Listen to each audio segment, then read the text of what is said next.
Hi everybody, today we're going to review this 4K Ultra HD Sports Action Cam by, I don't know how to pronounce it, Domezan, and it's Ultra HD 4K. So this features a 2.31 inch touchscreen with a field of view of 170 degrees, and it's water resistance up to 30 meters, and has Wi-Fi, and has 20 megabytes of megapixels, and as it says takes up to 64 gigs of a SD card. So let's open it up and see what's inside. Okay, inside you'll find random accessories, batteries, things to attach it to, Velcro, USB cord, more stickers, connectors, etc., zip ties. So there's a lot of random little articles for your action camera. Bike mount, more mounts. So the first thing I want to talk about is the mounts. So we have a GoPro 3 Plus, and then the Domezan action camera. It's almost the same size. The Domezan action camera is a little bit bigger, but it has more functionality. It has a built-in touchscreen, so that's okay. More features, more touchscreen, and you kind of expect more the size difference, and that's okay. So the mount, let's see if the mount fits. So we'll check it out. So taking off the GoPro mount and putting onto the Domezan mount, it fits just like the GoPro, so they're quite compatible. So you just gotta put it on and try it out. Basically, it fits pretty tight, but it's GoPro connector compatible. Just the FYI. Okay, so we're gonna just talk about the whole shebang of the action camera. So it's pretty heavy enough to say it's well fitted for the size, but it's pretty heavy compared to GoPro. The GoPro is about the same, a little bit heavier for the GoPro 3 Plus. The size, it's about the size of my palm, and it's pretty big, but that's okay. It's kind of expected. So let's open it up and see how the internals are.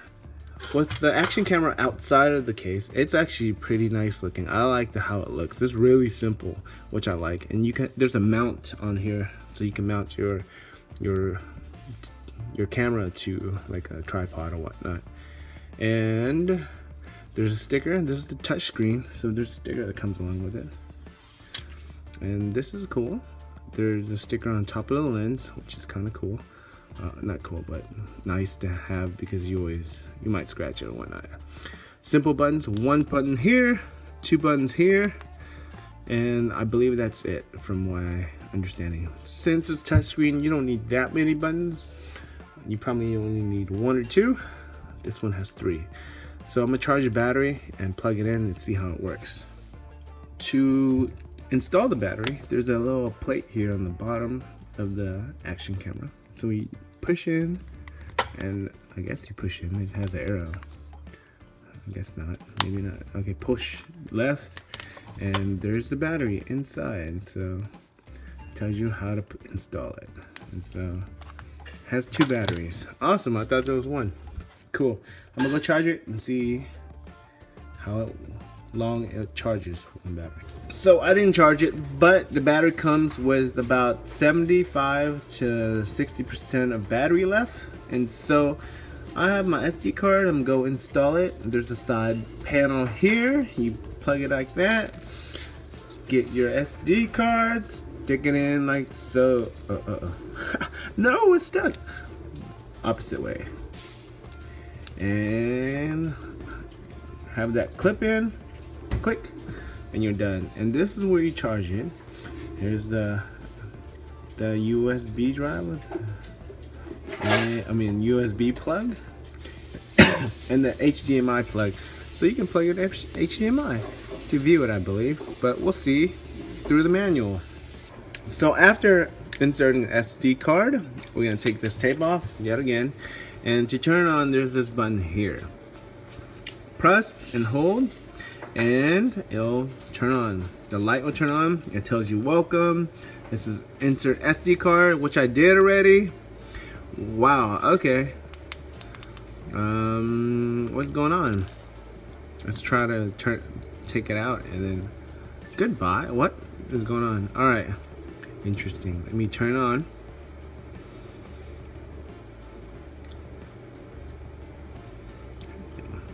Okay, like technical difficulties. Okay, I tried a different SD card and it worked fine. And so now it's on. It's interesting how this functions. Yeah, it's voice. It tells you things. It talks. Look. Photographed. The functionality is interesting. I don't know how to do things yet, but there's up, down. You could zoom, which is cool. I think this is a digital zoom. I don't know if you can see this. Digital zoom. You can change the functionality by pressing the M, I think. There's a timer function. You could change it to off, so check mark. The burst function, you can scroll up and down like that. Cancel. It tells you sharpness. What's this? White balance. Auto anti-shaking. Oh, let's turn that on. Get some used to this. Let's quick review. Let's put 2 seconds. Date stamp, ISO, exposure value, wide. I don't know what that is. Scene. That's cool. Pretty much touchscreen. What's this? Auto power off after 3 minutes. There's a lot of functionality. The beep sound. Voice prompt. I don't like the voice prompt, but you might like it. Language, frequency. Oh, what's that? Let's try frequency 60. TV mode, TV off. That's probably projecting. The microphone is on. You like video, and that's format, configuration, version, screen save. Okay. That's neat. So, how do you exit now? Probably press the menu button. Oh, there you go. There's some things I need to understand about this. You could scroll. Whoa, yeah. I don't know how all these functions work, so that's the part of me reading the manual.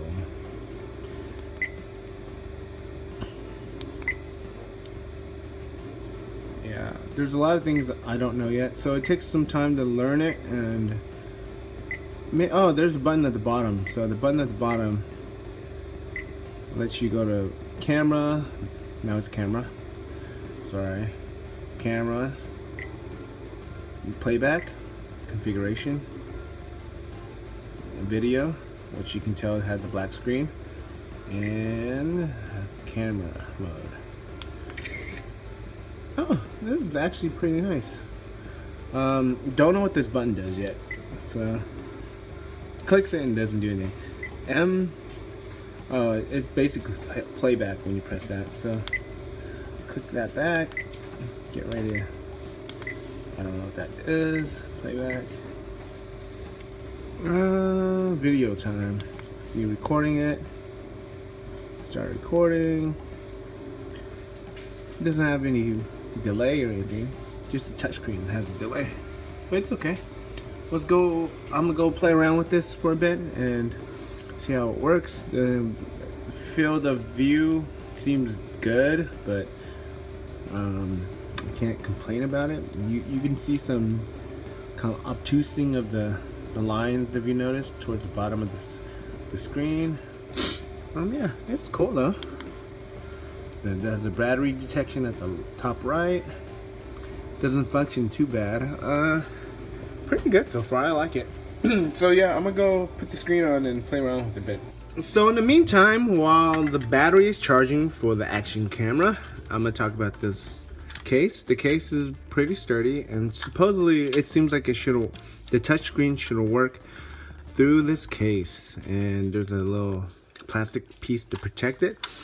It provides a wide angle view throughout the lens, and it's similar to the GoPro, but not exactly the same. I don't believe it will fit here. Plus, there's no button or the GoPro button menu here.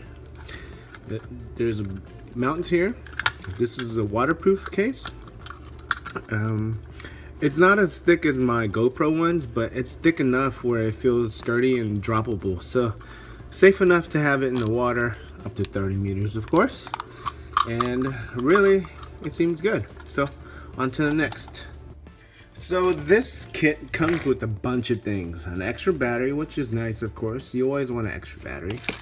More mounts. This is the camera mounts that goes on the bottom of the GoPro without the case, as well as the camera mount here. Velcro. I believe this is about 5 of these that mounts or attaches to the action camera. And it has a draw one here where you can adjust it, like adjustable one. A standard mount to your action camera, which is GoPro compatible.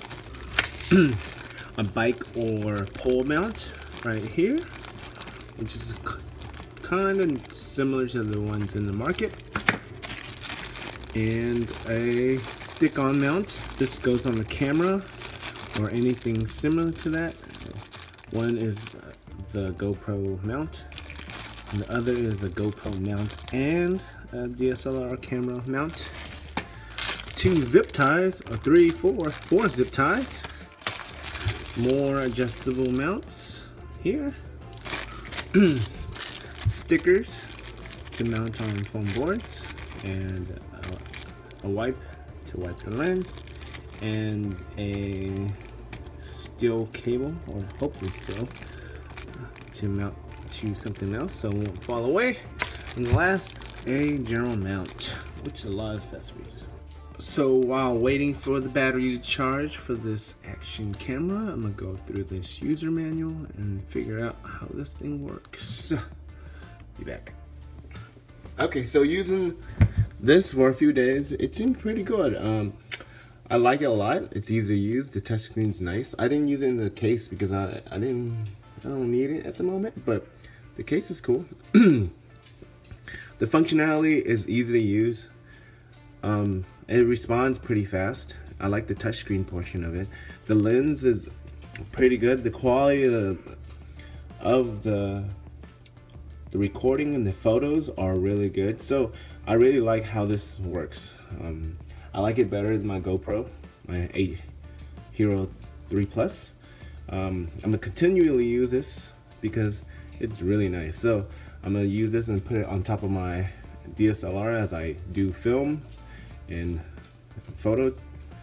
So yeah, overall, definitely recommend it. Try it out yourself. I'll be posting a video after this of some of the film I took from this device. So overall, I would say 8 out of 10, or almost 9 out of 10. I like the price, the build, the quality.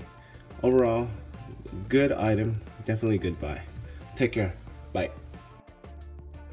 So I'm going to Starbucks now. I'm just gonna test out this video and the process. So this is me, hands out. And so far so good. It seems this is not too big. This is my Starbucks cup. I'm about to go refill, and so let's check it out.